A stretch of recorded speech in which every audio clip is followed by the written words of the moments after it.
So when I talk about that time of the month, I use language like menstruators, or I'll use anatomical language like uterus, instead of saying that it's something that just women and girls experience. Why is that? I'll explain. So from a scientific perspective, a period requires the presence of both a uterus and ovaries. But having a uterus and ovaries does not guarantee that you will have a period. But perhaps you believe that only women and girls would have uterus or ovaries, but that's not true either, and that's from a biological and social standpoint. If you want to learn more, definitely check out Dr. Heather Urabunda, Dr. Jen Gunter, or Dr. Sheris Chambers, or any other qualified medical educator and professional. In most countries, we categorize people at birth by the appearance of their external genitalia, very rarely by chromosomes, and we categorize them as little boys or little girls. And intersex children are also categorized this way, even if they have external genitalia that does not conform to traditional expectations. Sometimes children grow up to be a gender that is different from the one that they were expected to be or categorized into. And these folks might describe themselves as transgender or non-binary. And neither transgender nor non-binary identities are new. And if this isn't true for them, they might be cisgender like me. I'm a cisgender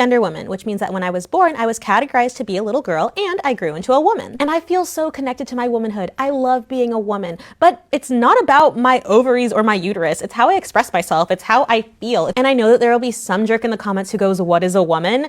A woman is whoever she says she is. I love being a woman and I could not imagine being anything else. Everyone has a gender experience, and that's true whether you are transgender, non-binary, or cisgender. So that said, biology does not equal gender. I'll explain. There are cisgender women like my mom who do not have a uterus because they had a hysterectomy, and my mom is definitely still a woman. And little girls who have a uterus and ovaries but have not had a period yet are still little girls. And women who have gone through menopause or have PCOS are still women. And there are transgender men who might have a uterus and ovaries, might even experience pregnancy, but are not women. And that's what I mean when I say that not all women menstruate and that not all menstruators are women. And I'm sure there's someone out there who feels that her period is very much a part of her womanhood. And girl, that's not me. And I'm not taking that away from you by simply explaining that there are other experiences of womanhood and other experiences of menstruation. It's literally more accurate and less complicated to say menstruators when you're talking about someone who menstruates. Most people don't even talk about menstruation that often, so it's probably not an issue that's even going to come up. But if you do happen to talk about periods, why not be inclusive and why not be accurate?